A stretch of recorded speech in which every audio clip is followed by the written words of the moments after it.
अदालत क्या इस बात का फैसला करेगी कि यहाँ पर राम का जन्म हुआ था कि नहीं हुआ था? ये कहानी नहीं, सच्चाई है सालों दर साल चले संघर्ष की, अटूट विश्वास की और समृद्ध सांस्कृतिक पुनर्निर्माण की। भगवान श्री राम के पुत्र कुश ने अयोध्या में श्री राम जी के कई मंदिर बनवाए। केवल अयोध्या में ही सीताराम के 3000 मंदिर थे।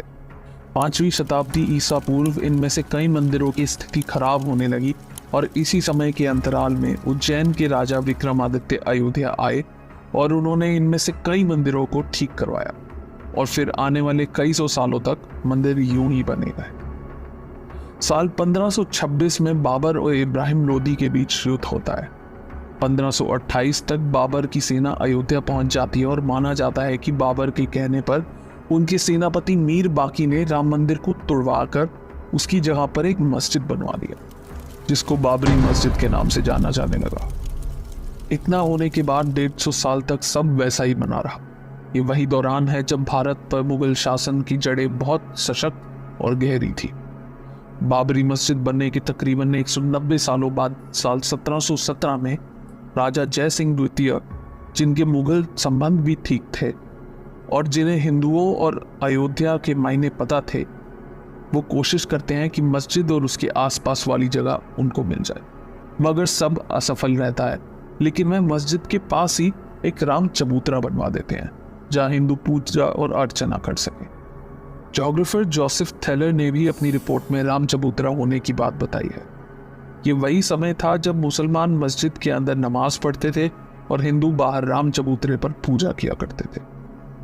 मंदिर गिराए जाने के 250 साल बाद भी हिंदू इस बात को भुला ना पाए थे कि जिस जगह राम जन्म स्थान था अब वहां मंदिर नहीं बल्कि एक मस्जिद है। साल 1813 में पहली बार हिंदू संगठनों ने यह दावा किया कि बाबर ने 1528 में श्री राम जी का मंदिर ध्वस्त किया और उस जगह पर एक मस्जिद बनवाई थी, और इस दावे ने देश की सांस्कृतिक और राजनीतिक परिप्रेक्ष्य में अनेक महत्वपूर्ण सवाल सामने खड़े कर दिए। कई अंग्रेज अधिकारियों ने भी मस्जिद में हिंदू मंदिर जैसी कलाकृतियों के मिलने का जिक्र किया था। साल 1838 में मॉन्टगोमेरी मार्टिन ने एक रिपोर्ट दी जिसमें यह बताया गया कि मस्जिद में जो पिलर्स हैं वो मंदिर से ही लिए गए हैं। रिपोर्ट सामने आने के बाद काफी हंगामा हुआ। हिंदुओं के दावे के बाद विवादित जमीन पर अब नमाज ही नहीं पूजा भी होने लगी, जिससे माहौल और तनावपूर्ण हो गया। 1853 में जब वाजिद अली शाह अवध पर राज कर रहे थे, उस समय पहली बार सांप्रदायिक हिंसा हुई। निर्मोही अखाड़े ने बाबरी मस्जिद को अपने नियंत्रण में ले लिया और 1855 में आधिकारिक तौर पर बाबरी मस्जिद को 2 भागों में बांट दिया। मुसलमानों को मस्जिद में प्रवेश की इजाजत 1855 के बाद मिली, पर अब हिंदू अंदर नहीं जा सकते थे, और तभी हिंदुओं ने मस्जिद के मुख्य गुंबद से 150 फीट दूर बनाए राम चबूतरे पर पूजा और अर्चना शुरू कर दी। इसी के चलते साल 1857 में निहंग सिखों ने हिंदू संतों के साथ मिलकर मस्जिद के अंदर घुसकर पूजा और हवन करवाया। आज से कुछ 138 साल पहले साल 1885 में यह मामला अदालत तक पहुंचा। तब निर्मोही अखाड़े के महंत रघुवर दास ने राम चबूतरे पर छतरी लगाने की अर्जी डाली, जिसे कोर्ट ने ठुकरा दिया। कुछ आगे चलते ही साल 1934 में अयोध्या में फिर दंगे होते हैं। बाबरी मस्जिद की एक दीवार टूट जाती है जिसका पुनर्निर्माण कराया जाता है, पर वहीं नमाज बंद करा दी जाती है। इस दौरान अंग्रेजों का शासनकाल था। उनके एजेंडा में राम मंदिर को लेकर कोई पहलू नहीं था। न तो संघ इतना मजबूत था और न ही मीडिया और न धार्मिक संगठनों के लिए कोई लामबंदी थी। फिर भी हिंदुओं में भक्ति की बौछार थी, जो बाबर के 400 साल बाद भी राम मंदिर के लिए अपने हक की लड़ाई लड़ रहे थे। At the stroke of the midnight hour, when the world sleeps, India will awake to life and freedom. 1947 में देश की आज़ादी के बाद मस्जिद का समय सीमित खुलता था और राम चबूतरे पर भगवान श्री राम की मूर्ति स्थापित थी जहां लोग पूजा किया करते थे। लेकिन देश आज़ाद होने के बाद भी राम मंदिर के बनाए जाने की उम्मीद का माहौल नहीं था। फिर 1949 में कुछ ऐसी घटनाएं हुई जिन्होंने लोगों को हैरान कर दिया। 23 दिसंबर 1949 को सुबह विवादित ढांचे के अंदर से घंटियों की आवाज आने लगती है। जिससे पता चलता है कि वहां श्री राम जी की पूजा हो रही है। हिंदू पक्ष दावा करता है कि रात को अचानक मंदिर में प्रभु श्री राम की मूर्ति प्रकट हो गई, जबकि मुसलमान पक्ष कहता है कि मूर्ति को रात के अंधेरे में जबरन रखा गया। इस घटना के बाद दोनों पक्ष के लोग वहां जुट जाते हैं और मामला प्रधानमंत्री जवाहरलाल नेहरू के पास पहुंच जाता है। वहां के मजिस्ट्रेट के नायर को आदेश दिया जाता है कि मूर्ति को वहां से हटाया जाए, जिस पर उन्होंने हाथ खड़े कर दिए और कहा कि भीड़ इतनी है कि मूर्ति हटाई गई तो स्थिति बेकाबू हो सकती है। 27 दिसंबर को के नायर के पास दोबारा वही आदेश जाता है, जिसके जवाब में वे इस्तीफा दे देते हैं। इस्तीफे के साथ वो सरकार को ये सलाह भी देते हैं कि मूर्ति को हटाने की बजाय वहां एक जालीनुमा गेट लगा दिया जाए। जवाहरलाल नेहरू को यह सलाह पसंद आती है और वो ऐसा ही करने को कहते हैं। साथ ही साथ वे के नायर का इस्तीफा भी मंजूर नहीं करते।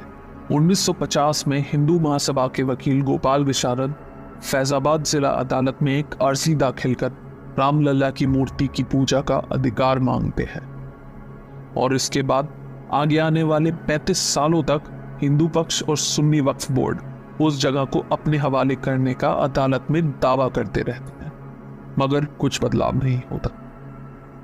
1976 में पहली बार साइट को एक्सकवेट किया जाता है, जिस पर आगे चलकर के मोहम्मद ने यह भी बताया है। तो ये मस्जिद है, उस मस्जिद का जो पिलर्स जितने भी है वो सब जो ना मंदिर का पिलर्स थे। तो 11th and 12th सेंचुरी का जो मंदिर का जो पिलर्स थे उसी को मस्जिद में रीयूज किया। मस्जिद जिन 12 पिलर पर बनी हुई थी वो मंदिर के ही अवशेष हैं और साल 1980 में बीजेपी के सामने आने के बाद राम मंदिर आंदोलन को लेकर चीजें बहुत हद तक बदलने लगती हैं। जब मुझमें सुप्रीम कोर्ट ने हमें अधिकार दिया है कि हम कार सेवा करें, और जिसने मन में संकल्प किया हुआ है कि 30 अक्टूबर को वहां पर पहुंच करके कार सेवा करेंगे और मंदिर वहीं बनाएंगे। संघ, विश्व हिंदू परिषद और बीजेपी सब अपनी ओर से प्रयास करते हैं कि राम मंदिर आंदोलन में तेजी आए। 1984 में दिल्ली के विज्ञान भवन में एक कार्यक्रम में यह तय होता है कि मंदिर के लिए सीतामढ़ी से अयोध्या तक रथ यात्रा निकले, मगर उसी वर्ष श्री इंदिरा गांधी जी की देहांत के बाद यह कार्यक्रम टाल दिया जाता है और साल 1986 में कुछ ऐसा होता है जिससे देश में राम मंदिर के आंदोलन की दिशा ही बदल जाती है। शाहबानो केस की जजमेंट के बाद देश के मुसलमान भड़क जाते हैं और उस समय के प्रधानमंत्री राजीव गांधी मुसलमानों को खुश करने के लिए संसद में एक कानून लाकर सुप्रीम कोर्ट के फैसले को पलट देते हैं और राजीव गांधी के इस निर्णय के बाद हिंदू समुदाय नाराज हो जाता है। अब हिंदुओं को खुश करने के लिए वह बाबरी मस्जिद का ताला खुलवाकर वहां पूजा अर्चना शुरू करवाते हैं। अब इस फैसले से मुसलमान पक्ष फिर नाराज हो जाता है और 6 फरवरी 1986 को मुस्लिम लीडर्स बाबरी मस्जिद एक्शन कमेटी बनवाते हैं। 1989 में राजीव गांधी ने विश्व हिंदू परिषद को विवादित ढांचे के पास शिलान्यास करने की अनुमति दी। 1990 की शुरुआत में द्वारका पीठ के शंकराचार्य स्वरूपानंद सरस्वती को उनके समर्थकों के साथ उत्तर प्रदेश में मुलायम सिंह यादव की सरकार द्वारा अरेस्ट कर लिया जाता है। 25 सितंबर 1990 में लाल कृष्ण आडवाणी सोमनाथ से अयोध्या के लिए 10,000 किलोमीटर की रथ यात्रा प्रारंभ करते हैं, जिसके दौरान ही उनको गिरफ्तार कर लिया जाता है और जिस दिन अयोध्या में यात्रा का समापन होना होता है, बहुत बड़ी संख्या में कार सेवक अयोध्या पहुंचकर विवादित ढांचे पर झंडा फहरा देते हैं। भीड़ को बेकाबू करने की कोशिश में मुलायम सरकार सेवकों पर गोलियां चलवा देती है और कई कार सेवक शहीद हो जाते हैं। तारीख 6 दिसंबर 1992, जिसे शौर्य दिवस के नाम से भी जाना जाता है, लगभग 2 लाख कार सेवक अयोध्या पहुंचते हैं। उस वक्त कल्याण सिंह यूपी के मुख्यमंत्री और पीवी नरसिम्हा राव देश के प्रधानमंत्री थे। कल्याण सिंह ने अदालत को यह भरोसा दिया था कि कार सेवकों द्वारा मस्जिद के ढांचे को कोई नुकसान नहीं होगा। उन्होंने पुलिस को भी आदेश दिया था कि भीड़ पर गोली न चलाए, पर हुआ वही जो निश्चित था। 6 दिसंबर 1992 की दोपहर 1:55 पर पहला गुंबद गिराया जाता है। दोपहर 3:30 बजे करीब दूसरा गुंबद गिराया जाता है और शाम 5 बजे तक तीनों गुंबद गिरा दिए गए और उसी दिन उत्तर प्रदेश में राष्ट्रपति शासन लगा दिया। कल्याण सिंह ने अपने पद से इस्तीफा दे दिया और इसके बाद चले दंगों में तकरीबन 1000 लोगों ने अपनी जान गंवाई। मुंबई में हुए सांप्रदायिक दंगों में भी 900 लोगों ने अपनी जान गंवाई। और न जाने कितने और लोगों ने देश के अलग अलग प्रांतों में राम मंदिर की लड़ाई के लिए अपने प्राणों की आहुति दे दी। इतना सब होने के बाद भी देश की अदालत ने 6-7 साल तक इस पर शांति बनाए रखी। जब 90 के दशक में भाजपा दोबारा केंद्र में आई, तब तमाम हिंदू संगठन राम मंदिर आंदोलन को लेकर फिर से अति सक्रिय हो गए। देश भर के अलग अलग कोनों में चल रहे मामलों को एक जगह लाया गया और वो था इलाहाबाद हाईकोर्ट। 1993 में सरकार ने एक 67.7 एकड़ जमीन के अधिग्रहण करने का अध्यादेश जारी किया। साल 2002 में वापस इलाहाबाद हाईकोर्ट बाबरी मस्जिद विवाद पर सुनवाई शुरू करता है। 2003 में आर्कियोलॉजिकल सर्वे ऑफ इंडिया को इस मामले की जांच करने कहा जाता है। एएसआई ने अपनी रिपोर्ट में यह साफ कर दिया कि जिस जगह विवादित ढांचा था उसके नीचे मिले 10वीं शताब्दी के मंदिर के अवशेष से यह साबित होता है कि वहां पहले एक मंदिर था। 2011 में यह मामला देश के सर्वोच्च न्यायालय सुप्रीम कोर्ट पहुंच जाता है, परंतु वहां भी 7 सालों तक कोई सुनवाई नहीं होती। एक मीडिएशन पैनल बनाकर आपसी रजामंदी से इस मामले को हल करने की कोशिश की जाती है, मगर जब कोई फैसला नहीं निकलता तो सुप्रीम कोर्ट से आदेश दिया जाता है कि मामले से जुड़े सारे दस्तावेजों को अंग्रेजी ट्रांसलेशन में लाया जाए। 6 अगस्त 2019 से 16 अक्टूबर 2019 तक मामले से जुड़े सभी पक्षों की सुनवाई सुप्रीम कोर्ट में पूरी हो जाती है और 9 नवंबर 2019 में सुप्रीम कोर्ट से यह फैसला सुनाया जाता है कि विवादित जमीन राम जन्मभूमि ट्रस्ट को दे दी जाए। उस फैसले में 5 जजों की बेंच सिखों के पहले गुरु नानक देव जी के 1510 में राम मंदिर जाने का जिक्र भी करती है और उसके साथ कंपनसेशन के तौर पे सुन्नी वक्फ बोर्ड को 5 एकड़ जमीन अयोध्या के अंदर दिए जाने का ऐलान करती है। और इसी साथ 5 फरवरी 2020 को ट्रस्ट के गठन होने के बाद राम मंदिर का निर्माण शुरू हो जाता है। यह कहानी थी 500 साल चले संघर्ष की, धार्मिक अस्तित्व की और अटूट विश्वास की। और 22 जनवरी 2024 का दिन प्रतीक है उन बलिदानों का जो शतकों से एक ही स्वप्न देखते थे, जो था भव्य राम मंदिर, श्री राम जी की जन्मभूमि। 22 तारीख को अयोध्या में रामलला के मंदिर के उद्घाटन समारोह को लेकर देश की आम जनता में जबरदस्त उत्साह देखने को मिल रहा है। वहीं इंदौर के एक व्यापारी ने खुशी व्यक्त की है। 22 तारीख को अयोध्या में राम मंदिर का जो उद्घाटन है, उसमें आप कैसा महसूस कर रहे हैं? उस उद्घाटन समारोह के प्रति आपकी क्या प्रतिक्रिया है? कैसा महसूस कर रहे हैं कि आपको गर्व की अनुभूति हो रही है, या किस तरह का लग रहा है कि 500 साल के इतिहास के बाद ऐसा स्वर्णिम क्षण आया है आपके जीवन में?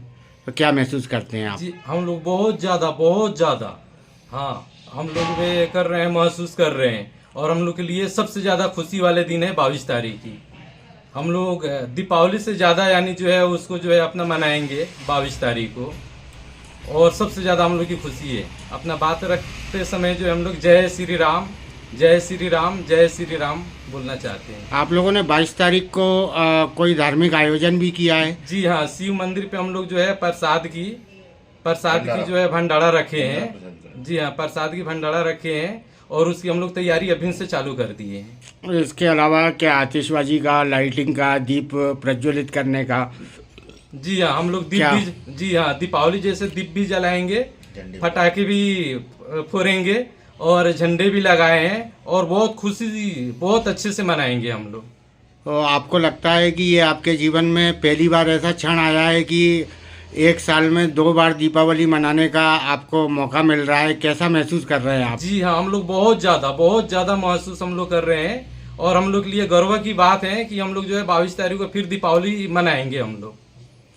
इसके लिए आप किसको श्रेय देना चाहते हैं? क्या मोदी सरकार के अच्छे कामों को, या आपको क्या लगता है कि हम लोग मोदी जी को जो है अपना वे इसकी पूरे समय मोदी जी को ही हम लोग देना चाहते हैं। उन्हीं की वजह से जो हम लोग फिर एक बार और 22 तारीख को दीपावली मनाने जा रहे हैं।